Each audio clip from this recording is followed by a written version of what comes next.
Serial Anupama में अब अनुपमा की जिंदगी में एक और बड़ा तूफान आने वाला है, क्योंकि पंडित मनोहर जी का बेटा विदेश से लौटकर अचानक मुंबई पहुंच जाता है और सीधा गुरुजी के पास रहने आ जाता है। शुरुआत में तो सब कुछ सामान्य लगता है, लेकिन जब अनुपमा उस लड़के की बातें छुपकर सुनती है तो उसे इस बात का एहसास हो जाता है कि गुरुजी का बेटा किसी गलत मंशा से भारत लौटा है। अनुपमा को पता चलता है कि वह सिर्फ गुरुजी की सारी प्रॉपर्टी हथियाने के लिए आया है और वह अपने ही पिता को उनके ही घर से बेदखल करने की योजना बना रहा है। ये सुनकर अनुपमा के होश उड़ जाते हैं, क्योंकि वह गुरुजी को एक सच्चे और भले इंसान के रूप में जानती है जो उसे बेटी की तरह मानते हैं।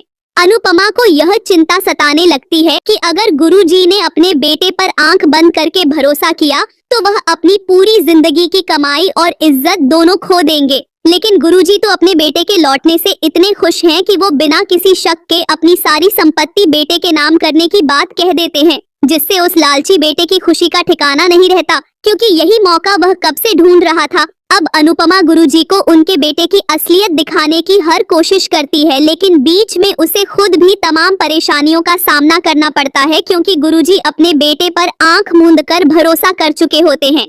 ऐसे में अब देखना दिलचस्प होगा कि क्या अनुपमा समय रहते गुरुजी को उनके ही बेटे की साजिश से बचा पाएगी, या फिर इस बार गुरुजी के साथ साथ अनुपमा भी हार जाएगी। क्या अनुपमा फिर से अपने हौसले और सच्चाई से एक और परिवार को टूटने से बचा पाएगी? जानने के लिए जुड़े रहिए।